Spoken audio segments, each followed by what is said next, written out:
नमस्कार दोस्तों, आप सभी का स्वागत है इस साल के सबसे बड़े चुनावी सर्वे में। जी हां, हम आपके लिए लेकर आ चुके हैं छत्तीसगढ़, मध्य प्रदेश और मिजोरम का सबसे बड़ा चुनावी सर्वे। इस वीडियो में आपको सबसे पहले जानकारी मिल जाएगी कि छत्तीसगढ़, मध्य प्रदेश और मिजोरम में किस पार्टी की बन रही है सरकार। मध्य प्रदेश, मिजोरम, छत्तीसगढ़ में विधानसभा चुनाव की जो वोटिंग है वो खत्म हो चुकी है और उसके बाद एबीपी न्यूज ने वोटिंग सर्वे का सबसे बड़ा सर्वे जारी कर दिया है। इन राज्यों में अब की बार किस पार्टी की बन रही है सरकार, कौन सी पार्टी को इस बार लगने वाला है बड़ा झटका।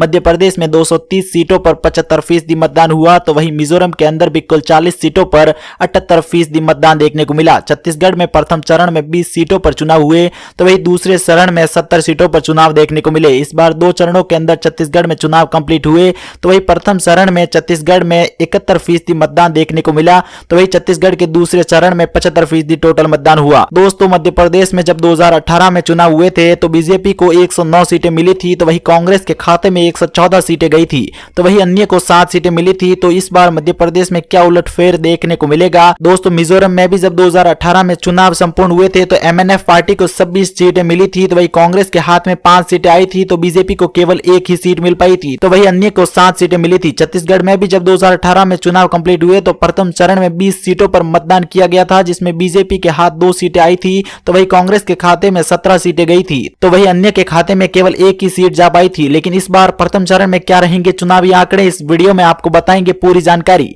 लेकिन जब 2018 में छत्तीसगढ़ के दूसरे चरण में चुनाव कंप्लीट हुए थे तो बीजेपी के हाथ केवल 13 ही सीट आ पाई थी और कांग्रेस के हाथ टोटल 51 सीटें आई थी, तो वहीं अन्य के खाते में 7 सीटें गई थी। चलिए अब जान लेते हैं छत्तीसगढ़, मध्य प्रदेश और मिजोरम में किस पार्टी की बन रही है सरकार। मतगणना से पहले सबसे बड़ा चुनावी सर्वे जो है वो जारी हो चुका है। इस सर्वे में किस पार्टी की बन रही है सरकार का बड़ा खुलासा जो है वो सामने आ चुका है। तो दोस्तों, सबसे पहले आप लोगों को बता देते हैं छत्तीसगढ़ का चुनावी सर्वे। दोस्तों, छत्तीसगढ़ में सबसे पहले जिस जिले की जानकारी सामने आ रही है राजनांदगांव जिले की, जिसमें टोटल 6 विधानसभा की सीटें हैं, जिसमें 3 कांग्रेस के खाते में जाएगी, तो वही 1 बीजेपी के हाथ आने वाली है, तो वही अन्य के खाते में 2 सीटें जाने वाली हैं, तो बसपा का सुपड़ा साफ नजर आ रहा है। वही अगले जिले की जानकारी सामने आ रही है महासमुंदरगढ़ जिले की, जिसमें टोटल 5 विधानसभा की सीटें हैं, जिसमें से भी 3 जो सीटें हैं वो कांग्रेस के हाथ आने वाली है, 1 जो है वो बीजेपी के हाथ जाने वाली है, तो वही 1 सीट अन्य के खाते में आने वाली है, तो वही बसपा को 0-0 सीट मिलने के साथ ही यहाँ पर भी उसका खात्मा होने वाला है। साथ ही अगले जिस जिले की जानकारी सामने आ रही है उसका नाम है दुर्ग जिला, जिसमें 6 सीटें हैं, जिसमें से 4 सीटें जो है वो कांग्रेस के हाथ आने वाली हैं, तो वही 2 सीटें बीजेपी के हाथ आने वाली हैं, तो वही बसपा और अन्य पार्टी को इसमें से 0-0 सीट मिलने के साथ ही दुर्ग जिले में भी इनका लगातार खात्मा होता हुआ नजर आ रहा है। दोस्तों, इसमें भी कांग्रेस जो है वो 2 सीटों से आगे नजर आ रही है। अगले जिस जिले की जानकारी सामने आ रही है उसमें कोरबा जिला है, जिसमें 4 विधानसभा की सीटें नजर आ रही हैं, जिसमें से 3 सीटें जो है वो कांग्रेस के पास जाने वाली है, तो वही 1 सीट अन्य के खाते में जाने वाली है। इसमें बीजेपी और बसपा पार्टी के पास 0 सीट हाथ आने वाली है। दोस्तों, अब उत्तर बस्तर जिले की बात करें, जिसमें 3 विधानसभा सीटें हैं, जिसमें से 2 कांग्रेस और 1 बीजेपी के हाथ जाने वाली है, तो वही बसपा और अन्य पार्टी को इसमें से भी 0 सीट मिलेगी। दोस्तों, बिलासपुर जिले की बात करें तो बिलासपुर जिले में टोटल 7 विधानसभा सीटें हैं, जिसमें से भी कांग्रेस आगे रहने वाली है। इसमें कांग्रेस को 5 सीटें हाथ आएगी, तो वही 1 बीजेपी को और 1 अन्य पार्टी के खाते में जाने वाली है। दोस्तों, बसपा पार्टी को भी इस जिले से निराशा हाथ आने वाली है। साथ ही अगले जिस जिले की जानकारी निकलकर सामने आ रही है उसमें है कोरिया जिला, जिसमें से 3 विधानसभा सीटें हैं, जिसमें से 1 बीजेपी के पास, 1 कांग्रेस के पास और 1 बसपा के पास जाने वाली है और अन्य पार्टी का इसमें भी खात्मा नजर आ रहा है। साथ ही साथ जांजगीर चांपा जिले की बात करें, जिसमें 3 विधानसभा सीटें हैं, जिसमें से 2 कांग्रेस के हाथ, 1 बीजेपी के हाथ और बसपा और अन्य के हाथ में 0 सीट आने वाली है। जसपुर जिले की बात करें, जिसमें 3 विधानसभा की सीटें हैं, जिसमें पहली बार बीजेपी आगे निकलती हुई नजर आ रही है।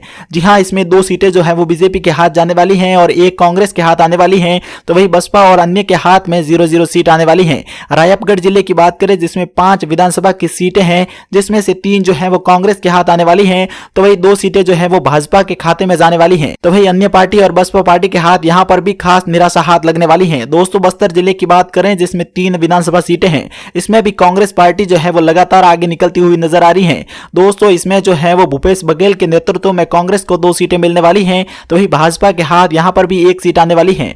अन्य और बसपा पार्टी के खाते में 0-0 सीट बस्तर जिले से मिलने वाली है। वहीं अगले जिस जिले की जानकारी निकलकर सामने आ रही है उसमें है रायपुर जिला, जिसमें 7 सीटें हैं, जिसमें से यहां पर भी कांग्रेस जो है वो पार्टी लगातार आगे निकलती नजर आ रही है। भूपेश बघेल के नेतृत्व में कांग्रेस वाली सरकार को 4 सीटें रायगढ़ जिले में भी मिलने वाली हैं, जिसमें से भाजपा को 1 सीट मिलेगी और अन्य के खाते में 2 सीटें जाने वाली हैं। यहां पर भी बसपा पार्टी को निराशा हाथ लगने वाली है। अगले जिस जिले की जानकारी सामने आ रही है उसमें है नारायणपुर जिला, जिसमें 1 सीट है और वो कांग्रेस के हाथ आने वाली है। इसमें भाजपा, आम आदमी पार्टी और अन्य के खाते में 0-0 सीट जाने वाली है। अगले जिस जिले की जानकारी सामने आ रही है उसमें दंतेवाड़ा जिला है, जिसमें से 1 सीट ही आ पाई है और वो भाजपा के खाते में जाती हुई नजर आ रही है। कांग्रेस, आम आदमी पार्टी और अन्य पार्टी के हाथ में यहां पर भी 0-0 सीट आने वाली है। अगले जिले की बात करें जिसमें बीजापुर जिले है, जिसमें 1 विधानसभा की सीट है जो कि कांग्रेस के खाते में जाती हुई नजर आ रही है। भाजपा, आम आदमी पार्टी और अन्य पार्टी के हाथ में 0-0 सीट मिलने वाली है। सुकमा जिले की बात करें जिसमें 1 विधानसभा सीट है जो कि कांग्रेस के पास जाने वाली है। बीजेपी, आम आदमी पार्टी और अन्य के खाते में यहां पर भी निराशा हाथ आने वाली है। कबीरधाम जिले की बात करें जिसमें 2 विधानसभा सीटों में से 1 बीजेपी के और 1 कांग्रेस के हाथ जाने वाली है। दोस्तों यहां पर भी आम आदमी पार्टी और अन्य पार्टी के हाथ निराशा लगने वाली है।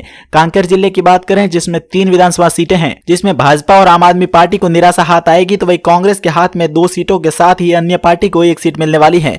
कोडागांव जिले की बात करें जिसमें 2 की 2 विधानसभा सीटें जो है वो कांग्रेस के खाते में जाने वाली है। वही बीजेपी और आम आदमी पार्टी के साथ ही अन्य पार्टी को यहां पर भी 0-0 सीट मिलेगी। जसपुर जिले की बात करें तो 3 जो है वो विधानसभा सीटों में से 2 कांग्रेस के और 1 अन्य पार्टी के समर्थन में जाएगी, तो वही भाजपा को यहां पर भी 0-0 सीट मिलने वाली है। जांजगीर चांपा जिले की बात करें जिसमें टोटल 6 विधानसभा सीटें हैं, जिसमें से 4 कांग्रेस के हाथ, 1 बीजेपी और 1 अन्य पार्टी के हाथ जाने वाली है।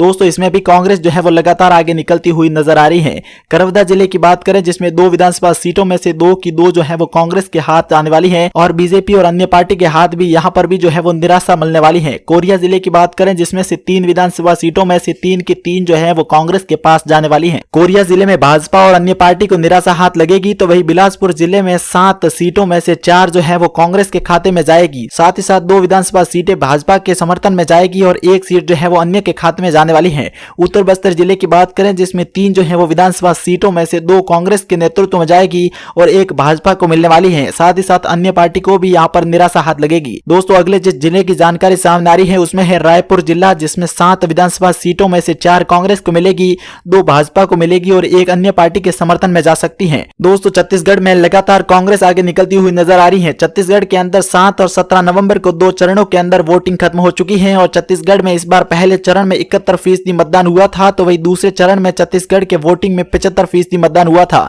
दोस्तों जनता इस बार भी कांग्रेस को चुनती हुई नजर आ रही है। पिछली बार की तुलना में इस बार 1% मतदान कम देखने को मिला और इसका सीधा सा उदाहरण है एक बार फिर छत्तीसगढ़ में कांग्रेस की सरकार बनने वाली है।